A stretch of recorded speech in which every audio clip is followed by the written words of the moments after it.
ఏలూరులో సంచలనం రేకెత్తించినటువంటి teacher suicide కేసులో పలు అనుమానాలు వ్యక్తమవుతున్నాయి. ప్రస్తుతం మనం ఏలూరు డీఎస్పీ శ్రావణ్ కుమార్తో ఉన్నాం. సార్, ఏంటి టీచర్ దేవిక సూసైడ్ చేసుకుని చనిపోయింది. అనంతరం భర్త సురేంద్ర సూసైడ్కి ప్రయత్నించాడు. చాలా అనుమానాలు వస్తున్నాయి. అసలు ఇందులో ఏంటి మీ ఇన్వెస్టిగేషన్లో ఏం తేలింది? ఏం సెక్షన్లు దీని మీద అప్లై అవుతున్నాయి అంటారు? ఏలూరు రూరల్ పోలీస్ స్టేషన్ పరిధిలో శ్రీవల్లి అపార్ట్మెంట్స్లో చొదిమండల గ్రామంలో ఉన్నటువంటి శ్రీవల్లి అపార్ట్మెంట్స్లో చిన్ని దేవికను ఆమె భర్త సురేంద్ర ఉంటారు. వాళ్ళిద్దరు కూడా టీచర్సు.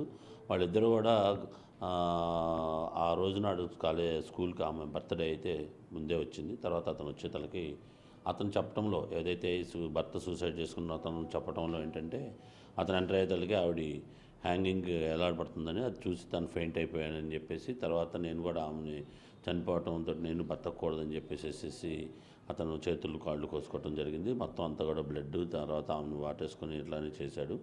అయితే ఈ తర్వాత ఈ సంఘటన జరిగిన తర్వాత అతను ఎవరికి ఇన్ఫామ్ చేయకపోవటం, తర్వాత అతను ఇది ఏదైతే బ్లేడ్ పెట్టి కోసుకోవటము, తర్వాత అమ్మాయి అతను కొన్ని రైటింగ్స్ రాయటము, ఆ పిల్లలిద్దరు కూడా ఒక బాబు ఏమో ఇంటర్మీడియట్ విజయవాడలోనూ, ఒక బాబు గుడివాడలోనూ చదువుతున్నాడు. ఈ క్రమంలో ఏంటంటే ఈ సీన్లో అనేక అనుమానాలకు తావిస్తంతో అనుమానాస్పద మృతి కేసు కట్టాం. ఫస్ట్ ఆఫ్ ఆల్ దానిలో భాగంగా మన దర్యాప్తు బృందం అధికారం సిఐ గారు, ఎస్ఐ గారు కూడా ఈ యొక్క సీన్లో ఆ అమ్మాయిని దించకుండా ఎందుకు ఉంచాడు, అదేవిధంగా ఇతను ఎందుకు కోసుకున్నాడు, ఇంకా అతను కూడా హాస్పిటలైజ్డ్ అయి ఉన్నాడు.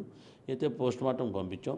ప్రాథమిక పోస్ట్మార్టం అనే రిపోర్టు కూడా ఈరోజు డాక్టర్ గారు ఇస్తానని చెప్పారు. దాన్ని బట్టి అసలు అందులో ఏమన్నా ఆవిడ సూసైడ్ అయితే సిమ్టమ్స్ అన్ని చాలా మటుకు కూడా సూసైడ్ సిమ్టమ్స్ ఉన్నాయి ప్రాథమికంగా. తర్వాత సూసైడ్ మీద ఏదన్నా అతను ఎలా జరిగింది ఏంటి అనేది అతను కొంచెం ఇంకా మాకు డిఫరెంట్ స్టేట్మెంట్స్ వస్తుంటే మళ్ళీ అతను పేషెంట్ కండిషన్ క్లియర్గా అయిన తర్వాత కూర్చోబెట్టి అతను మాట్లాడటం జరుగుతుంది. ఇదే విషయంలో ఎఫ్ఎస్ఎల్ని కూడా కాంటాక్ట్ చేసాం. వీళ్ళందరినీ కూడా రిక్వెస్ట్ చేస్తున్నాం, ఏ రకంగా ఆ హ్యాంగింగ్కి దీనికి ఎలా జరుగుతుంది అనేది కూడా క్లూస్ టీమ్స్ అన్నీ కూడా తీసుకొచ్చాం. క్లూస్ అన్నీ కూడా సేకరించాం. అలానే బ్లడ్ స్టెయిన్స్ జరిగిన విధానం దీన్ని బట్టి ఫారెన్సిక్ సైన్స్ ల్యాబ్ టీంని కూడా రిక్వెస్ట్ చేస్తున్నాం. వాళ్ళు కూడా విజిట్ చేస్తే ఇంకా అనుమానాలు ఏదైనా ఉంటే క్లియర్ చేస్తాం. ఎట్టి పరిస్థితుల్లో కూడా ఈ కేసుని మేము అన్ని కోణాల్లో కూడా దర్యాప్తు చేస్తాం. అది ఆల్రెడీ వీళ్ళ మీద వాళ్ళ ఫోన్ డీటెయిల్స్, కాల్ డీటెయిల్స్ కూడా తీసుకుంటున్నాము. దాని ప్రకారం అసలు ఏం జరిగింది, ఆ రోజు మార్నింగ్ నుంచి ఈవినింగ్ వరకు ఏం జరిగింది, గతంలో ఏం జరిగింది, అలానే తల్లిదండ్రులని విచారించడం అన్నీ కూడా జరిగినాయి. ఇంకా అంటే ఇద్దరు కూడా టీచర్లు, ఉద్యోగం చేస్తున్నారు, సెటిల్డ్ ఫ్యామిలీస్, డబ్బు కూడా ఉందని చెప్తున్నట్టు ఆర్థికపరమైన ఇబ్బందులు అని. కానీ ఘర్షణలు పడుతున్నట్టు ఏమైనా చుట్టుపక్కల వారు ఎవరైనా మీకు చెప్పడం జరిగిందా? ప్రాథమిక స్కూల్లో విచారించడం కానీ, వారిని కొలీగ్స్ని కానీ వారు ఏమైనా మీకు ఇంటిమేట్ చేయడం ఏమైనా జరిగిందా మీ ఇన్వెస్టిగేషన్లో భాగంగా? అదే అండి, ఇప్పుడు అన్ని కోణాలు చేస్తున్నాము. యాక్చువల్గా చుట్టుపక్కల కూడా అడిగాము కూడా. చుట్టుపక్కల కూడా ఎవరు ఎప్పుడు కూడా మేము వాళ్ళిద్దరి మీద ఉన్నటువంటి గొడవలు పట్టడం కానీ వాగ్వాదం చేసుకోవటం కానీ ఏమనేది విషయాలు కూడా చెప్పలేదండి. చుట్టుపక్కల అందరిని కూడా అడిగి వాళ్ళు అన్యోన్యంగానే ఉంటారని కూడా చెప్పారు. అయితే ఇప్పుడు ప్రాబ్లం ఏంటంటే స్కూల్లో కూడా విచారిస్తున్నాం. అయితే వీళ్ళకి ఏదన్నా ఇంటర్నల్గా ఫ్యామిలీ ప్రాబ్లమ్స్ ఏమైనా ఉంటే వాళ్ళ తండ్రిని అడిగితే ఏదన్నా చిన్న అభిప్రాయ భేదాలు వస్తే అవన్నీ కూర్చొని మాట్లాడుకుంటాం తప్ప ఎప్పుడు కూడా నా అమ్మాయికి మాకు కంప్లైంట్ చేసింది అనే విషయం తండ్రి కానీ ఇంకా ఏం చెప్పలేదు. ఆయన కూడా షాక్లో ఉన్నాడు. ఇంకా కొంచెం టైం ఇస్తే విల్ టేక్ అని ఇది అండి. సార్, భర్త సురేంద్ర కూడా హెడ్ మాస్టర్గా పనిచేస్తున్నాడు. అటువంటిది భార్య చనిపోయిన తర్వాత అంటే ఉరివేసం కనపడుతుంది, పోలీసులకు కానీ ఇంటిమేట్ చేయకుండా ఎందుకు అట్లా బిహేవ్ చేశాడని ఎందుకు అనుకుంటున్నారు? అతను ఏం చెప్పాడు మీరు అడిగితే?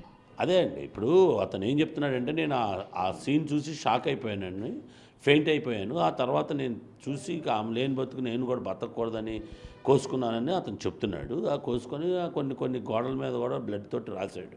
ఆ బాబుని IIT Bombay, I love you Devi కానీ ఇట్లాంటివన్నీ కూడా రాశాడు.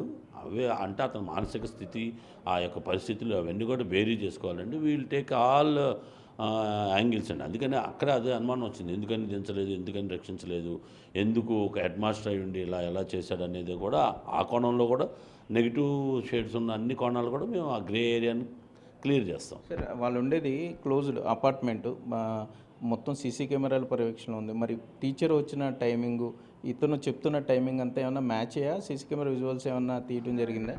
తీసామండి. ప్రాథమికంగా ఆవిడ వచ్చిన టైమింగ్ ఇతను వచ్చిన టైమింగ్ అయితే డిఫరెంట్ ఉంది, అందులో అయితే అనుమానం లేదు. అయితే ఇంకా ఏమన్నా ముందు ఇంకా కూడా రివ్యూ చేసుకొని పూర్తి వివరాలు అనేది కంప్లీట్ డేట్ ఎక్కిన తర్వాత మీకు చెప్తాం. అయితే మొత్తం మీద చూసుకుంటే టీచర్ దేవిక సూసైడ్, అట్లాగే భర్త సురేంద్ర కూడా ఆత్మహత్యకు ప్రయత్నించడం, ఈ కేసులో పలు అనుమానాలు వ్యక్తవుతున్నాయి. పూర్తి స్థాయిలో అన్ని కోణాల్లో దర్యాప్తు చేస్తున్నాం. FSL ఫోరెన్సిక్ సైన్స్ ల్యాబ్ వాళ్ళని కూడా రిక్వెస్ట్ చేయడం జరిగింది. వారు కూడా వచ్చి అక్కడ మొత్తం ఆధారాలన్నీ సేకరిస్తారు. అన్నింటినీ బేస్ చేసుకుని అన్ని కేసులు అన్ని కోణాల్లో కూడా పూర్తి స్థాయిలో విచారణ చేస్తామని ఏలూరు DSP శ్రావణ్ కుమార్ చెప్పే ప్రశ్నలు అయితే ఇక్కడ ఉన్నాయి. కెమెరామెన్ భాగ్యరాజ్తో సాగర్, బిగ్ టీవీ, ఏలూరు నుండి.